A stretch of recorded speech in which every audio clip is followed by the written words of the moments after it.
오늘은 밴드에 올라와 있는 실관 사주를 가지고 한번 통변을 한번 해볼 수 있도록 하겠습니다. 이 사주의 주인공은 남자로서 올해 43세입니다.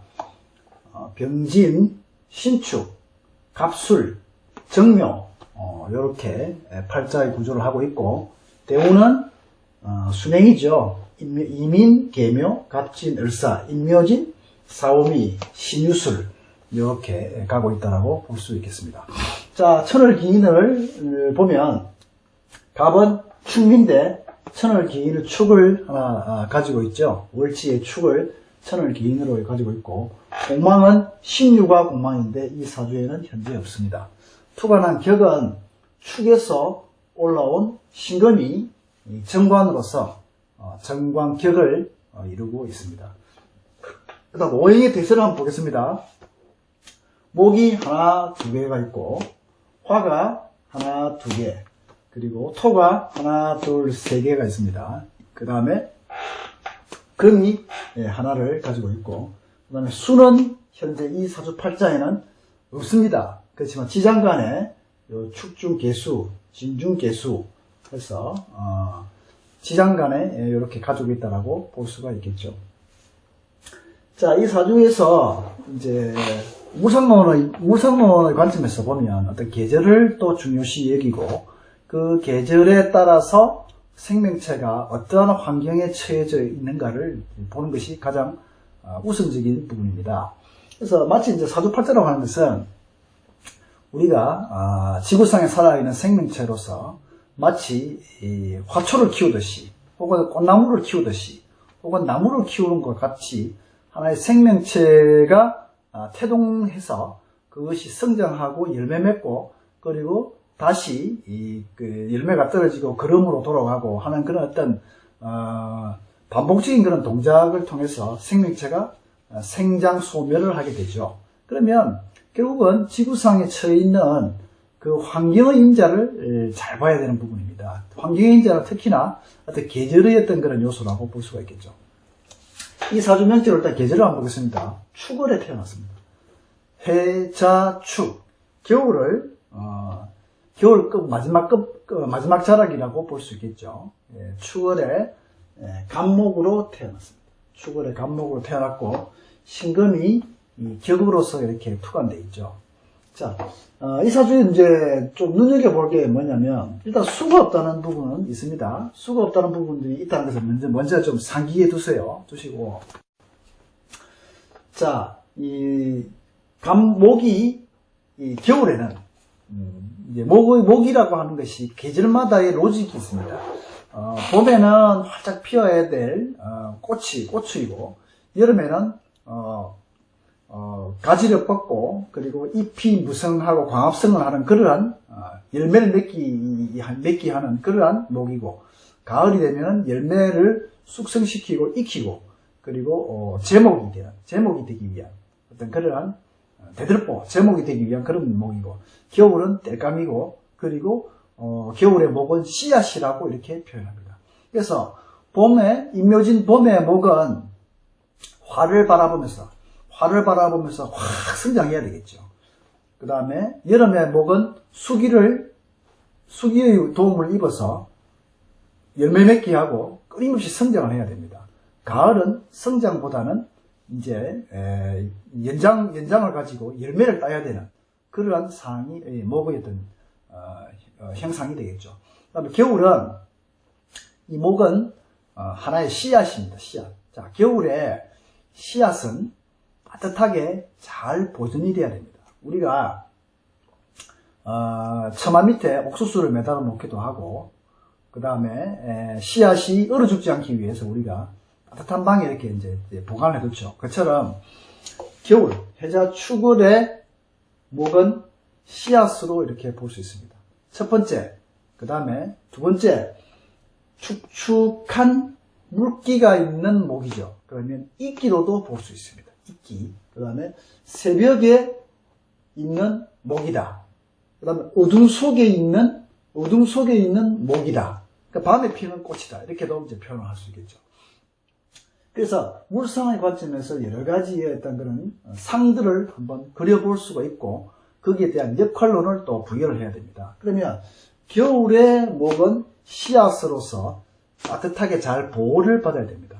자, 그러면 이 목이 바로 화를 갖다 대면 목은 씨앗으로서 타버릴 수가 있겠죠. 그래서 모포라든지 담요가 있어야 되죠. 그러려면 겨울에 목의 가장 좋은 조건은 화와 토가 있는지를 보는 것이 가장 중요합니다. 화라고 하는 것은 따뜻한 열난로와 같고, 토는 모포, 담요와 같습니다. 그래서 모포와 담요, 잘 따뜻하게 데워진 모포와 담요로 씨앗을 잘 보존하고 있냐라고 보는 거죠. 때마침 천을기는 월지에 천을기인의 축도 있고 술도 있고 진도 있어서 화로 데워진, 일단은 천간지지를 다 무시하고 한번 보겠습니다.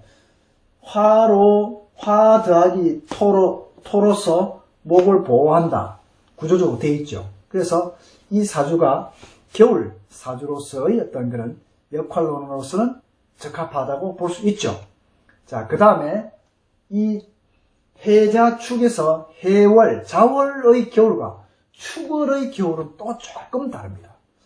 축월은 이제 막 봄으로 막 이렇게 이제 변화되기 위한 그 시기에 있다고 볼 수 있죠. 그러면 요 축월은 이 목을 두 가지 관점에서 봐줘야 됩니다. 보호하는 씨앗과 함께 싹이 터서 밖으로 올라오려고 하는 그러한 토의 작용, 그러한 목의 작용을 같이 봐줘야 된다. 야, 추운 겨울에 씨앗으로서의 토는 화토가 있어서 좋은데, 만약에 봄에서 싹을 틔워야 될 목 같으면 토가 조금 개수가 많지요. 토가 너무 두껍게 덮고 있으면 싹을 틔우기가 부담스러울 수 있겠죠. 자, 그래서 특히나 진술충미에 처해 있는 목들의 상황은 이중적으로 이렇게 봐줄 필요가 있습니다. 그래서 이것을 어느 쪽에 더 치우쳐서 있느냐, 어느 쪽에 있느냐. 그러니까 이 토가 굉장히 고마운 존재이면서 이 토는 또 조금 부담스러울 수 있는, 나에게 부담이 될 수 있는 존재다. 자, 그럼 뭘까요? 토가 고마우면서도 부담스러울 수 있다라는 것을 또 머리에 한번 또 새겨둡니다. 자, 그 다음에 그러면 이 목은 화로 데워진 이 토들의 보호를 받으면서 이 목이 온전하게 가야 되면 좋겠죠. 근데 그 옆에 뭐가 있습니까? 신금이, 축에서 올투가 난 신금의 칼날, 그죠? 가위가 목의 바로 옆에 이렇게 딱 있습니다. 이 사주 구조를 내가 전체적으로 한번 설명을 드릴 테니까 구조의 틀들을 전체적으로 보시고 한번 판단해 봅시다. 그러니까 사주는 글자가 그냥 하나만 작동하는 것이 아니라 아주 복합체적으로서 다양한 유기적인 어떤 그런 관계성 속에서 팔자가 움직인다라고 볼 수 있습니다. 신금이 투간해서 신금의 격으로서, 정관격으로서 상당히 좋은 것이면은 틀림이 없는데, 겨울에 씨앗 옆에 있는 가위라서 어떻습니까? 신금이 약간 좀 부담스러운 존재가 될 수 있겠죠. 근데 다행스럽게도 또 병화가 또 있습니다. 신금이 간목에 해서 이전취합이라 합니까? 이렇게 이제 가위로서 뭔가를 문제해 줄 수 있는 것을 병화가 병신합을 하면서 병신합도하고 또 이 토들을 데워주어서 이 신금의 작동을 무기력하게 만들죠. 그래서 병신합으로 잡고 따뜻한 화로서 토를 데펴주면서 씨앗을 보호하게 되니까 상당히 괜찮았다고 볼 수 있겠죠. 그러면 어디에서 문제와 탈이 생기면 이 목이 힘들어지겠습니까? 그렇죠.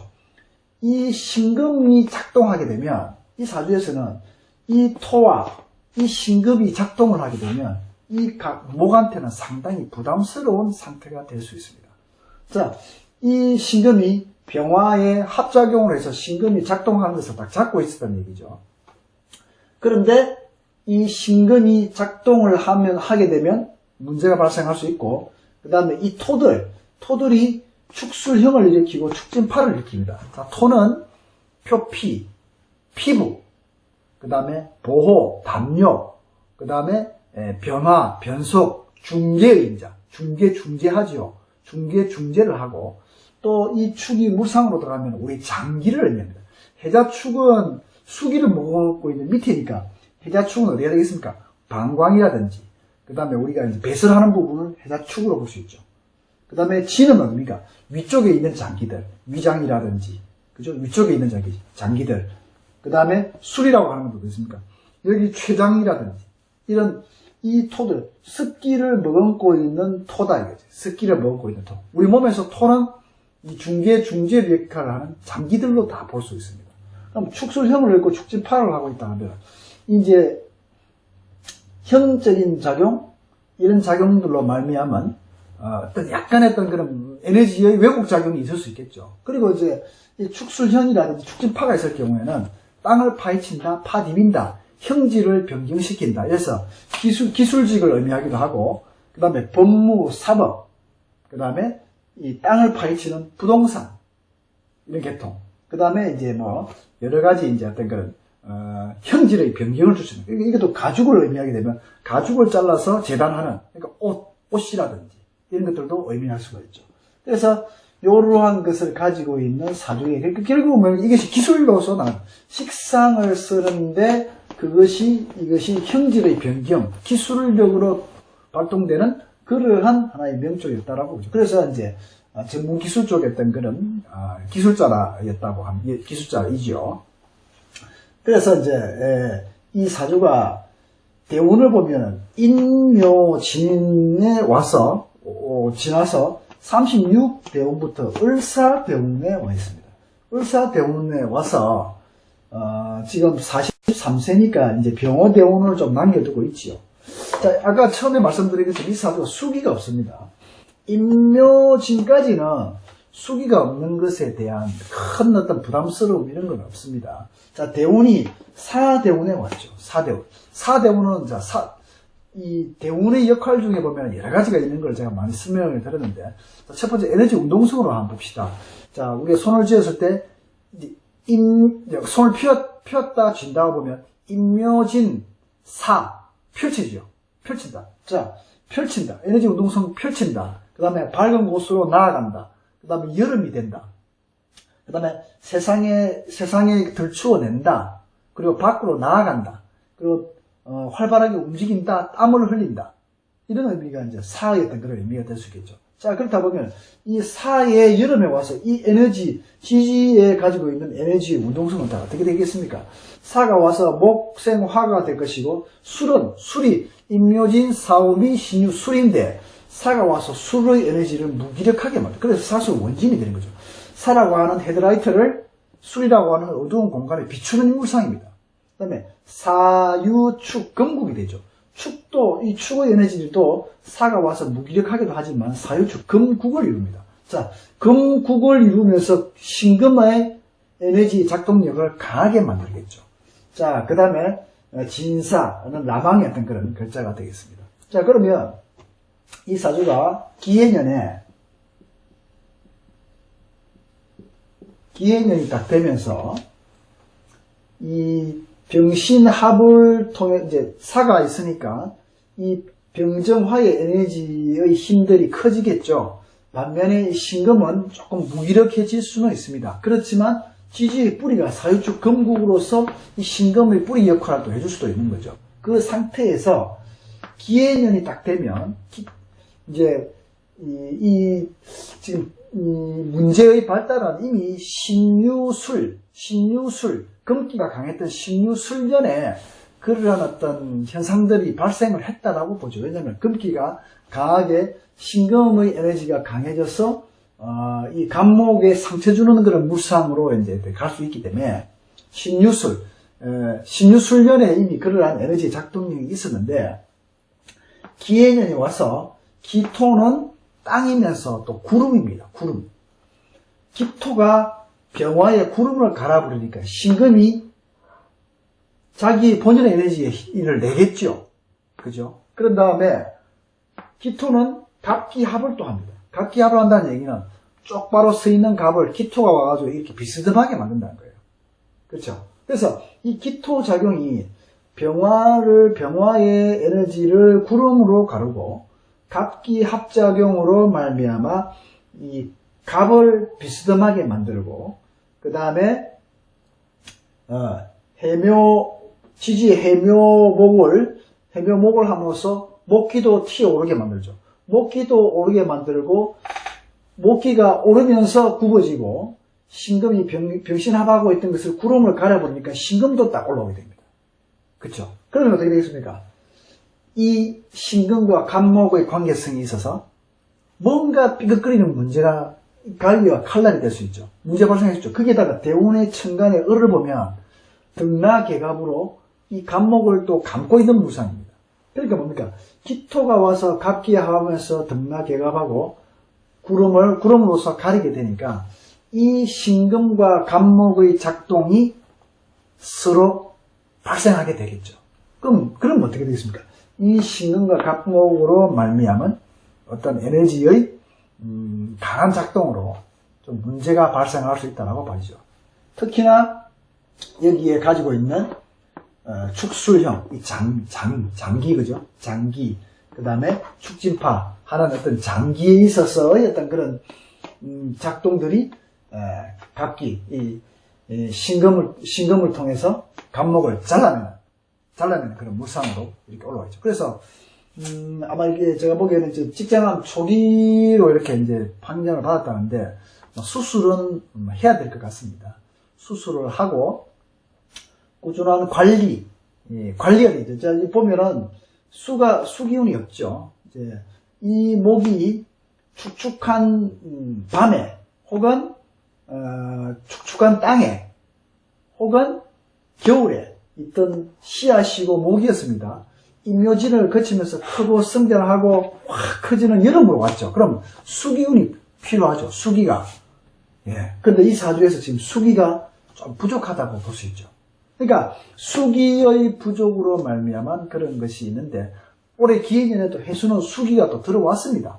해자축에 또 들어왔죠. 그래서 직장암 초기로 판명은 될지는 모르겠으나 이게 큰 병으로 뭐 전이된다든지 뭐 이런 것으로서는 보이지는 않습니다. 그래서 가볍게 수술하고 관리를 하는 그러한 것으로 가는데 대운이 병호대운으로 가면 수기가 완전히 바짝 말라버리겠죠.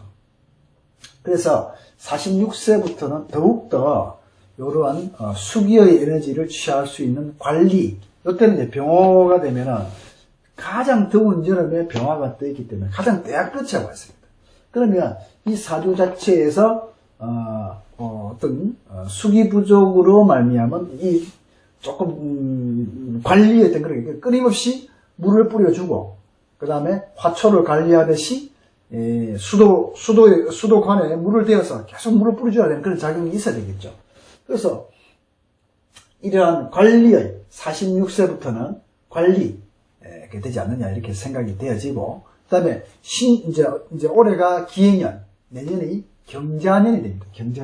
경자년이 되면 이 경금이 와가지고 이 신금의 에너지도 또 힘을 주고 그 다음에 자묘형이 일어나기 때문에 아마 이런 수술이 내년에 올해 말 하반기 이제 내년은 올해 10월달부터 이렇게 동하게 됩니다. 그래서 자묘형의 어떤 그런 에너지로 말미암아 아마 수술이라든지 간단한 수술은 할 것 같습니다. 간단할 것 같은데 이제 경자 그 다음에 신축 요때까지는 조금 관리를 좀 해야 되겠죠. 그럼 이민년 임목이 뜨고 이민년이 되면 목의 에너지가 또 강해지고 목의 어떤 자립도가 또 강해지게 됩니다. 그렇게 되면 이 목의 에너지가 또 다시 힘을 찾을 수는 있겠죠. 그렇지만 수기 부족에 따르는 어떤 그런 관리는 꾸준히 지속되어야 되겠다라는 생각이 듭니다. 사주 구조 자체에서 겨울에 목으로서 화와 토가 다 있고 수기도 암장되어 있는 거기 때문에 약간의 부족한 부분은 있을 수 있습니다만 그것을 채워나가야 되는 그러한 사주의 구조라고 볼 수 있겠죠. 그래서 이런 사주들은 보통 이제 구조의 결을 갖춘 구조의 어떤 그런 조건과 욕구를 갖춘 사주들은 이런 뭐 축술형이라든지 이런 거로 말미암아 질병이 생기더라도 그것이 전이되어서 막 크게 병이 커지는 그런 것보다는 꾸준한 관리의 형태로 이렇게 가집니다. 그래서 간단하게 그렇게 좀 수술을 하고 나면 지속적으로 좀 관리가 돼야 되는 그런 구조가 아니겠는가 싶고, 기해년을 거쳐서 경자년 그죠? 올 10월 이후부터 해가지고 내년으로 땡겨오기 때문에 그러한 수술이라든지 이런 것을 하고, 그 다음에 신축년부터 해가지고는 이제 이런